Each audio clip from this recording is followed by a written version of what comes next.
परमात्मा ही मेरे साथ चलता है, वही हमारे साथ निरंतर रहता है, फिर कभी किसी तरह की कोई परेशानी नहीं आएगी।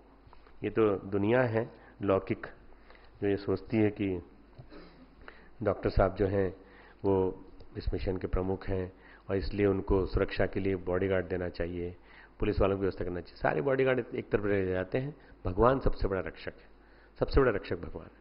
अगर भगवान अपनी रक्षा का अस्त्र छोड़ दे, भगवान ही छोड़े, सोच दे कि नहीं अब इसको ऊपर आना है, तो उसी दिन एक्सीडेंट हो जाएगा, समाप्त हो जाएगा। इसलिए कभी भी ये नहीं सोचना चाहिए कि कोई और आपकी रक्षा करता है, रक्षा आपकी भगवान ही करता है। जागत सोवत शरण तुम्हारी, कहीं सत्य प्रिय वचन विचारी, जागत सोवत समत्व, तुम्हें छाड़ी गति दूसरी नहीं। ये अगली चौपाई है, तुम्हें छोड़कर किसी को दूसरी गति है ही नहीं। राम बसऊं तिनके मन माई, ये दूसरा घर, मतलब आज का दूसरा घर, 7वां घर। तुम्हें छोड़कर जिनकी कोई दूसरी गति नहीं है, दुनिया में कोई और चीज से काम ही नहीं है। भाई साहब कोई काम है, लंच आज क्या होगा, आज की शाम की मीटिंग क्या है, आपको और क्या क्या प्रोग्राम है, क्या आपके कोई एंगेजमेंट्स है। हमारा एंगेजमेंट केवल भगवान से बस, बाकी तुमको जो बनाना है बना लो। हम भी सुबह से शाम तक एंगेजमेंट बनाते हैं, लिखते हैं, लोगों से मिलते हैं, तुम्हारी क्लास लेते हैं, न जाने कितने लोगों को हम फोन पे निपटाते हैं, न जाने कितने कैंप्स डील कर रहे हैं, फोन पे निपटाते हैं, नेट कॉन्फ्रेंसिंग करते हैं, कंप्यूटर पे 2-2.5 घंटे बैठते हैं, वो भी काम करते हैं, वो भी हमारे काम है। पर सबसे पहला प्रायोरिटी परमात्मा की है। क्या हमारी प्रायोरिटीज में पहला परमात्मा आया क्या, या केवल रूटीन में कर्मकांड की तरह से आया? तो आपने कहा है तो हमने 5 मिनट के लिए, 10 मिनट के लिए, 15 मिनट के लिए परमात्मा को अपने जीवन में उतार लिया है। बस 24 घंटे में से 15 मिनट दे दिए, बहुत बड़े होते हैं साहब। आप देखिए हम कितने बिजी हैं, व्यापारी लोग कह सकते हैं हम कितने बिजी हैं। आप 15 मिनट ले लीजिए, बस 15 मिनट से ज्यादा मत लीजिए। 15 मिनट के लिए भगवान नहीं है, भगवान 24 घंटे के लिए है। जीवन साधना 24 घंटे की होती है, 24 घंटे। हर पल, हर श्वास में, हर सेकंड जो अपने आप को वॉच करता है, वो सबसे बड़ा साधक है। और साधक को बताने की जरूरत नहीं है, वो आम वेशभूषा पहन सकता है, तुम जैसी, किसी भी कॉर्पोरेट एग्जीक्यूटिव जैसी, किसी भी आईएएस आईपीएस ऑफिसर जैसी, पर उसकी मनस्थिति भक्ति जैसी होनी चाहिए, मनस्थिति भक्ति जैसी होनी चाहिए। भगवान हमेशा रोम रोम में बसते हैं और भगवान कभी भी छोड़ के नहीं जाते, छोड़ के नहीं जाते। भगवान परीक्षा लेते रहते हैं कष्ट कठिनाइयों में भक्त की, पर भगवान ने कहा है कि हम कभी चूकेंगे नहीं। इसलिए गीता में एक वाक्य आता है, न मे भक्तः प्रणश्यति, मेरा भक्त कभी नष्ट नहीं होता। 6ठे अध्याय में, मेरा भक्त कभी नष्ट नहीं होता, चाहे कुछ भी हो जाए मैं अपने भक्त की रक्षा करूंगा। और यहां तक कि वो ये भी बोलते हैं कि पापी से भी पापी व्यक्ति हो तो उसकी भी मैं रक्षा करूंगा। भगवान इतने ज्यादा क्रांतिकारी हैं कि वो कहते हैं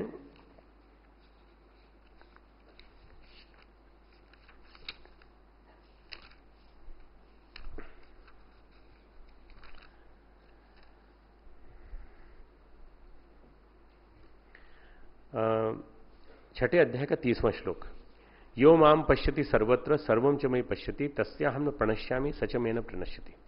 जो संपूर्ण जीव जंतुओं में, जगत में, सचराचर भूतों में सबके आत्मरूप मुझ वासुदेव को देखता है और संपूर्ण भूतों को मुझ वासुदेव के अंतर्गत देखता है, उसके लिए मैं अदृश्य नहीं होता और मेरे लिए अदृश्य नहीं होता। वो कभी नष्ट नहीं होता, कभी नष्ट नहीं होता, कभी गायब नहीं होता, कभी अंतर्ध्यान नहीं होता, वो मेरे अंदर निवास करता है।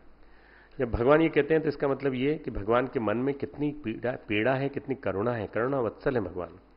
भगवान 4थे अध्याय में एक बात कहते हैं कि तुम पापी से भी पापी हो, अपि चेदसि पापेभ्य सर्वेभ्य पाप कृत्यम सर्वम ज्ञान प्लवई नैव वृजिनम संतरिषि। ये तो अन्य सब पापियों से भी अधिक पाप करने वाला है, तो भी तो ज्ञान रूपी नौका द्वारा निस्संदेह संपूर्ण पाप समुद्र से भली भांति तर जाएगा।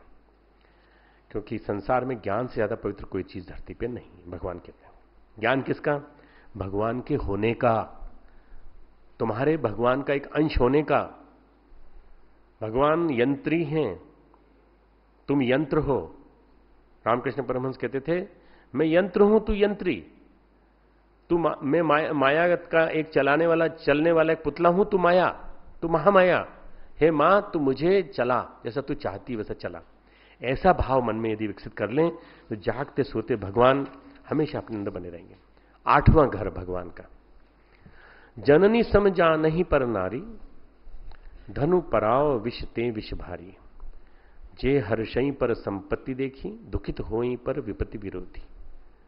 जिन्हीं राम तुम प्राण पियारे, तिनके मन शुभ सधन तुम्हारे। दो पंक्तियां चौपाई नंबर 129.4 की और एक चौपाई 129.3 की चौपाई। जननी समझाना ही पर नारी, पर नारी को हमेशा काम वासना पर नियंत्रण हो, पर नारी को हमेशा मातृवत भाव से देखें। मातृवत परदारेशु, गुरुदेव ने 3 सूत्र दिए थे। मातृवत परदारेशु, परद्रव्येशु लोष्ठवत, आत्मवत सर्वभूतेषु। क्या ये भाव हमारे अंदर आ सकता है कि दूसरी स्त्री जो है, नारी जो है, हमारे लिए मां के समान। हम तो लार टपकाते फिरते हैं इधर से उधर तक, सब जगह, हर जगह हमको किसी भी सुंदर नारी में हमको अपनी ही भोग्या दिखाई पड़ती है। आज के इतने अपराध बढ़ने का कारण क्या है? अपराध बढ़ने का कारण यह है कि आदमी की न केवल कामुकता बढ़ी है, बल्कि उसका यह भाव समाप्त हो गया है कि पर नारी जो है वो तुम्हारे लिए नहीं है।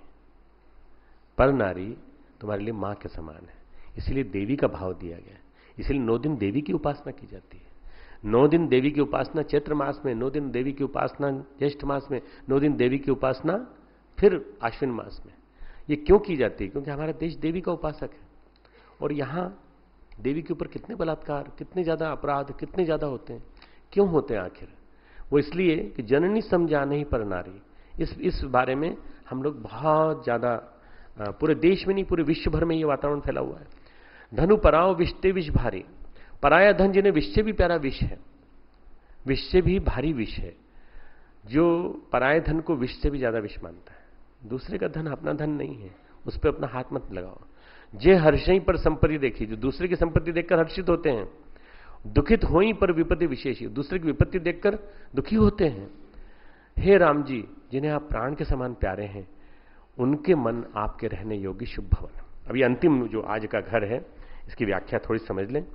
जब भगवान प्राण प्यारे हों तो दूसरा भाव सताएगा ही नहीं। अंतिम लाइन पर आऊं, जिनके मन, जिन्हीं राम तुम प्राण प्यारे, इस बात को लिख सकते हो, जिन्हीं राम तुम प्राण प्यारे, जिन्हें तुम भगवान राम तुम प्राण प्यारे हो, उनके मन में दूसरा भाव कैसे आएगा? काम वासना का भाव आ सकता है क्या? दूसरे का धन चुराने का भाव आ सकता है क्या? जब भगवान जनकपुरी में जाते हैं तो सारी की सारी अयोध्या उनका दर्शन कर रही है, पूरा की पूरी अयोध्या। और दर्शन कर रही, किस रूप में कर रही है? पुत्र रूप में दर्शन कर रही है। सारी की सारी नारियां दर्शन कर रही हैं तो उनको जानकी पति के रूप में दर्शन कर रही हैं। वो जब जानकी जी का इनसे विवाह होने वाला है, अभी उन्होंने स्वयंवर जीता नहीं है। जनकपुरी का वातावरण ही ऐसा है, जनक धाम का वातावरण ही ऐसा है। तुलसीदास जी का सारा काम भाव तिरोहित हो गया जब मिथिला चले जाते हैं।